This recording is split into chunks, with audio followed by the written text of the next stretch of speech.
My brother smirked across the estate conference table and called my inheritance a trash locker full of mold. My stepmother laughed, slid the key toward me, and said my father had always known I preferred dusty old paper anyway. Everyone in that room thought I had just been quietly erased with a smile. But I didn't know that the broken padlock inside that storage unit was guarding the one thing they had failed to destroy. If you love family stories where the calm one wins in the end, stay with me. And if you've ever been underestimated, this one is for you. My name is Marissa Vale. I'm 34, and I work as a library archivist in the small city of Belmere, where my entire job is tracing truth through damaged records, missing pages, and signatures that don't quite belong. I don't raise my voice often, and I don't make moves without documentation. People mistake that for weakness all the time. What they never realize is that patience looks a lot like surrender right before it becomes evidence. My father, Leonard Vale, owned a chain of commercial storage properties and prided himself on keeping immaculate records. He believed every asset should have a number, every number should have a file, and every file should tell the truth. That belief was one of the reasons we were close. When I was a kid, he'd sit me at the kitchen table with old receipts and ledgers and say, "Order tells you what people are trying to hide." I was the one who listened. My younger brother Evan was the one who performed. He was charming, loud, and always somehow forgiven before anyone even explained what he had done. After my mother died, my father married Celeste. She came polished, sympathetic, and perfectly timed. At first, she treated me with sugary kindness. Then she started making small edits to the family the way some people edit a draft softly, gradually, until the original version disappeared. At dinner, she'd ask Evan about his business ideas and tell guests I was sweet but buried in old books. At holidays, she placed my father between herself and Evan in every photograph. By the third year of that marriage, I had become useful only when something needed organizing, locating, or quietly fixing.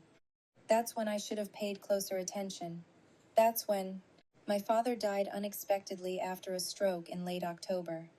The funeral was held 4 days later, under gray skies, with Celeste crying delicately into linen tissues and Evan greeting mourners like he was already the head of the family. I stood through the service numb, holding myself together with routine guest book, flower cards, burial map, casseroles, thank you list. The estate distribution meeting happened the next morning in a law office downtown. My father's longtime attorney, Mr. Halpern, looked uncomfortable before he even opened the folder. Celeste sat in cream wool with her hand folded over Evan's. I sat alone with a legal pad in front of me. Mr. Halpern cleared his throat and read the summary. The residence went to Celeste, a large investment account, and 2 revenue properties went to Evan. There were cash gifts to charity, to church, to a veterans fund. Then he paused and glanced at me. Marissa receives Unit C-19 at Northgate Storage and all contents therein. Evan laughed first. Dad really left her a room full of junk? Celeste smiled without showing teeth. It's actually very thoughtful. She always did like dusty things. I looked at Mr. Halpern. That's all? He adjusted his glasses. Under the documents I was given, yes. Celeste leaned toward me, voice soft enough to sound kind and sharp enough to cut. Your father knew you valued sentiment over money. You should be grateful he remembered that. The room stayed silent. Even Mr. Halpern said nothing. My father, a man obsessed with precision, had supposedly handed me a storage unit while giving the estate to the 2 people who had managed every hour of his final illness. I wrote one sentence on my pad. Check chain of custody. If I accepted that meeting at face value, I lost more than money. I lost my father's trust in me. I lost the version of him I knew, the man who once told me he kept me close because I noticed what other people ignored. I lost my legal standing to challenge the estate without proof, and proof is expensive when the people controlling the assets are already spending the estate's money on their own defense. I also knew something else. Celeste had pushed hard to become executor after my father got sick, claiming she was the only one emotionally equipped to handle his affairs. If she stayed in control, records could disappear fast. Properties could be sold. Accounts could be drained into fees and reimbursements that sounded official enough to survive a first glance. Then my phone rang as I sat in my car outside the law office. It was Mr. Halpern's assistant, her voice low and rushed. Miss Vale, Off the record, your father changed executors twice in the last year. I was told not to mention that. Then she hung up. Northgate Storage sat on the edge of town behind a chain-link fence and a faded sign with 3 letters missing. Unit C-19 was deep in the back row, metal door rusted along the bottom. Evan had texted me a laughing emoji and a photo of himself toasting champagne with the caption, "Enjoy your treasure." Inside was exactly what they wanted me to see. Broken lamps, banker's boxes with water stains, a cracked leather chair, old tools, framed prints stacked backward, and the stale smell of dust and neglect. A casual observer would have closed the door and called for a dumpster. I didn't. Archivists don't trust first impressions, especially when clutter looks staged. The boxes were too evenly distributed. The dust was thick on the visible surfaces, but thin near the back wall. And a storage unit used by my father would never have been left without a system, not if it truly held nothing. I photographed everything before I touched it, row by row, shelf by shelf. Then I made a diagram. The next morning, 3 months later, I was still working from copies, court index searches, property records, and every scrap of paper I could legally obtain without tipping Celeste off. Evan had already begun calling me bitter in public. Celeste told family friends I was having trouble accepting Dad's wishes. They expected me to get tired. Instead, I got organized. In those 3 months, I visited C-19 every Saturday with gloves, masks, evidence envelopes, and a flashlight. I sorted visible trash from intentional placement. I checked dates on every box. I noted mismatched inventory labels. I built a timeline from invoices, property tax notices, insurance riders, and handwritten tabs in my father's filing style. And that was when the unit stopped looking worthless. Behind a row of paint cans with dried lids, I found a steel cabinet bolted to the concrete block wall. It was concealed by a warped plywood panel cut to fit almost perfectly. The screws holding the panel in place were newer than everything around them. Inside the cabinet sat a black lockbox with a brass combination dial. My father had a habit of reusing 4-digit number patterns from dates only he cared about.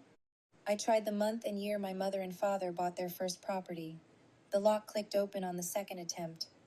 Inside were 2 things that changed everything. The first was a narrow inventory ledger, bound in dark green cloth, labeled in my father's handwriting. Private holdings, restricted access. Every page was ruled by hand. Each item had a date, acquisition note, insured value, and storage location. Some entries referenced jewelry, rare coins, bearer bonds converted years earlier, and antique firearms that had been sold long ago. But several line items had a notation beside them: temp transfer, executor review only.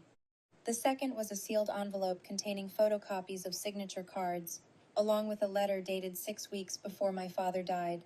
It was addressed to me. Marissa, if you are reading this, then either I failed to get this into the right hands, or someone moved faster than I expected. Compare every signature. Do not trust summaries. Use the ledger. Dad. My hands shook for the first time in months. The signatures on the photocopies were not small errors. They were fraudulent. On my father's known signatures, the L in Leonard had a tall, backward hook. On the estate transfer forms in the envelope, that hook was missing. His R in Vale Properties always ended with a short downward slash. The new documents had a blunt stop. Whoever forged them had copied shape without rhythm. The ledger told an even worse story. Valuable items listed in my father's restricted holdings had been removed from the estate inventory entirely. 2 diamond pieces, a coin set, and a cash-equivalent bond packet were logged as transferred for executor review and never returned.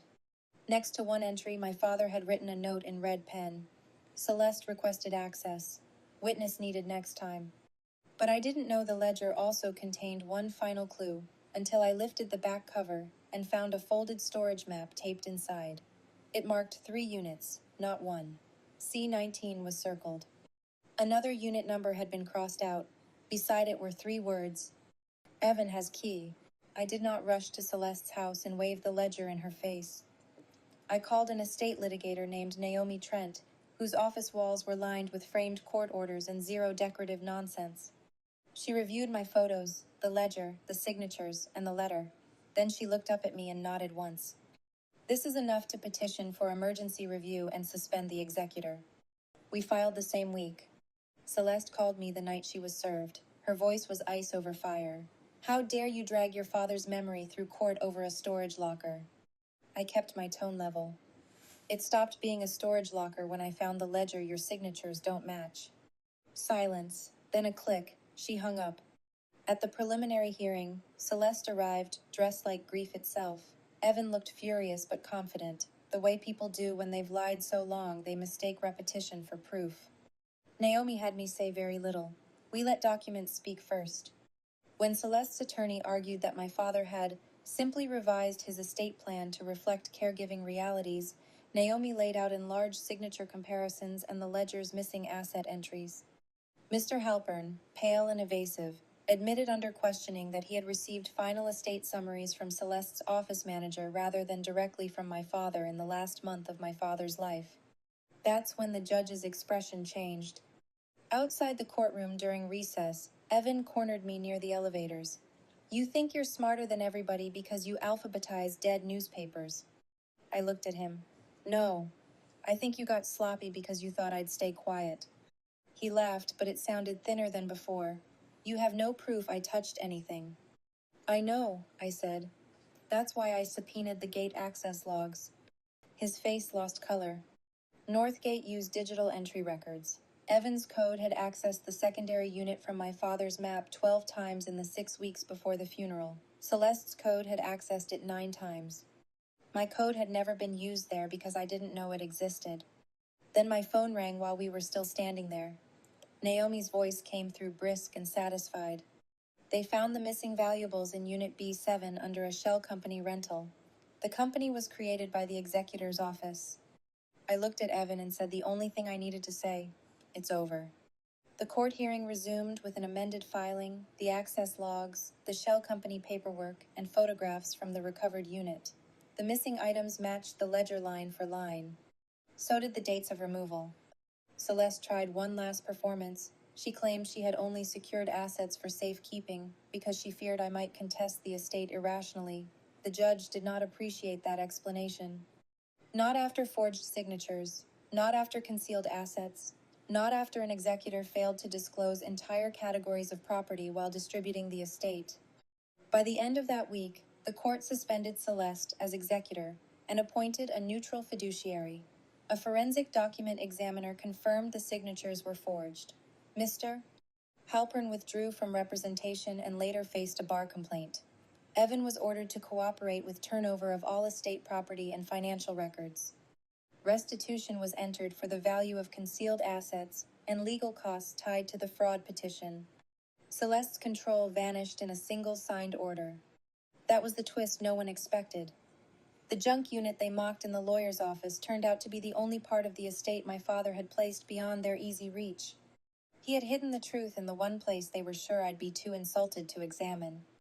Months later, the neutral fiduciary located an earlier executor designation in my father's medical file backup, naming me as alternate if Celeste's conduct was ever disputed. He had seen enough before his death to prepare for war. He just hadn't lived long enough to finish it. 9 months after the funeral, the estate closed under court supervision. The property distributions were recalculated. Missing valuables were restored to inventory or repaid through restitution. Evan lost the revenue property he had already been bragging about. Celeste lost the executor role, her credibility, and the ability to control the story. I did not celebrate loudly.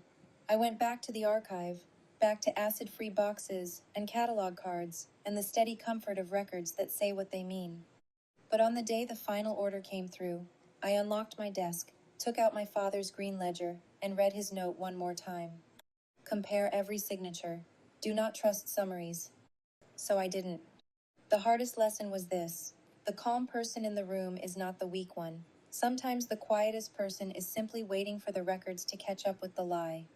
And family betrayal hurts most when it comes wrapped in manners, condolences, and practiced concern. If there's a moral here, it's that truth rarely disappears on its own. It gets misplaced, buried, mislabeled, and laughed at. But if you're patient enough to open the right box, it will still be there waiting for you. And if someone in your family ever tried to make you feel small so they could steal big, tell me in the comments what gave you the strength to keep going. Subscribe for more stories where evidence wins. Masks fall, and justice arrives right on time.